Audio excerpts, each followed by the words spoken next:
It is book review time, and today I'm here to give you guys a spoiler-free review for Dancer's Lament by Untitled Chapter.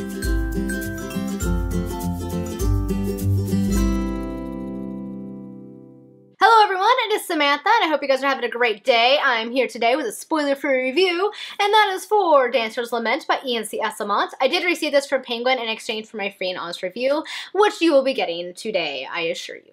Dancer's Lament is the first book in a new prequel trilogy that takes place in the expansive Malaton world. The Malaton world, of course, encompasses the Malaton Book of the Fallen series by Steven Erikson. This is a world that was co-created by Untitled Chapter and Steven Erikson, and so they both write books set in this world, but this is the first in the new prequel trilogy by Untitled Chapter. It basically follows the origin story of the Rope and Shadow Throne, who are two very prominent characters in the Malaton series. The story opens with our main character, Doran, who is a young assassin, and he is arriving in the city of Litang. Doran is a skilled assassin, and he hopes to set himself up in this new city as a well-known assassin, of course, assassinating people. But he soon discovers that this will be harder than he first thought, because not only does it Protectress, who's basically the ruler of the city, this powerful mage, and her group of mages, they do not tolerate assassins, but it's also a lot harder than he thought it would be to infiltrate the underworld, so he's kind of stuck between a rock and a hard place while trying to evade the Protectress and her mages, and the underworld bosses. In addition to this, he is also following on the tales of a certain Donho mage, who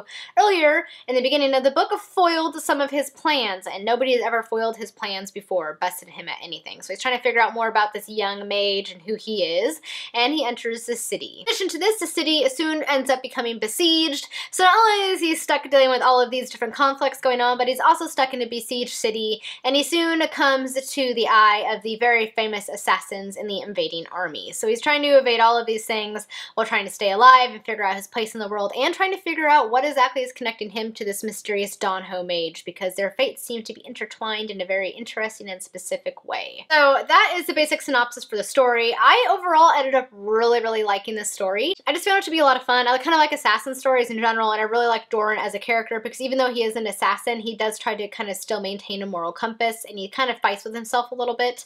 And I also liked his sense of humor. He kind of was just baffled by everyone's reactions and like everything that was going on, which I found pretty entertaining. So the story actually features several different character perspectives. So you not only have Doran's perspective, who of course is our main assassin character, but we also get some character perspectives from the Protectress and her mages, as well as some of the characters in the invading army, particularly one of the dancers, which is a group of women warriors who protect the king of the invading army. And so it follows several different character perspectives. You kind of get a well-rounded view of everything that's going on and kind of different views of the other characters, of which you also get perspective. So there's a lot of different things to keep track of. It's not as many characters as in the Malaton Book of the Fallen series, where like Gardens of the Moon, you get introduced to like 30 different character perspectives, so it's not quite as expansive as that, so it is easier to track the characters in this story because you only get like 3 to 5 different character perspectives at any given time. The other thing I really like is Untitled Chapter's storytelling style. I like how his story kind of flows together. It's very lyrical in fashion, his writing. With that being said, however, sometimes his writing does kind of border between lyrical and dry. At times I did find it to be a little bit dry, a little bit over descriptive. And some of the character perspectives were a little bit boring. Like I didn't much care for the perspectives of the mages. I think in particular because the one mage that we followed I found to be kind of an annoying character. I think that's kind of where the dryness would come in, so that was one thing that I found a little bit distracting about the story overall. I also think that at times the plot became a little bit more convoluted than it needed to be. There were times where I wasn't quite sure what was going on. It just seemed a little bit confusing. Then it could have been written a little more clear, I think, than it was. So at times you're left feeling a little bit baffled as to what exactly is going on, kind of jarred, almost as if you've forgotten something, like you missed something somehow. So that was a little bit weird. That was something I really didn't like about the storytelling style. But overall, the overall story is very entertaining, and his writing is fairly good. I think that it could be better. It's definitely different from Steven Erikson's.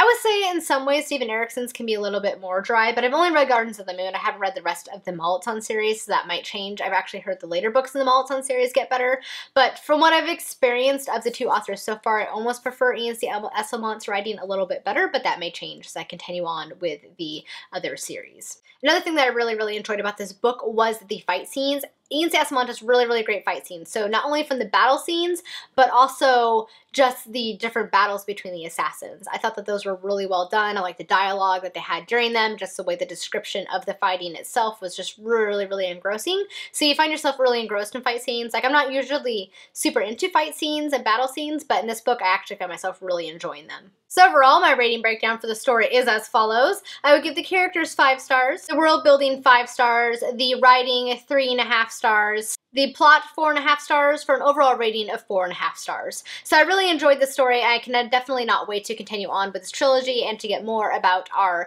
backstories and origins on not only the Rope and the Shadow Throne, as well as some of the other characters that we hear about in the Molotov series. They show up in this one as well. So I'm definitely intrigued to see how the rest of the series goes. This is definitely a good starting point for this world. Alright guys, that is it for my review of Dancer's Lament by Ian C. Esmond. I hope this kind of gave you a better idea of what I thought of the book and whether or not you would like it. You'll have to let me know if you've read it and your thoughts, and if you have any questions, feel free to leave them down below. Thank you guys so much for watching, and until my next video, happy reading! Bye!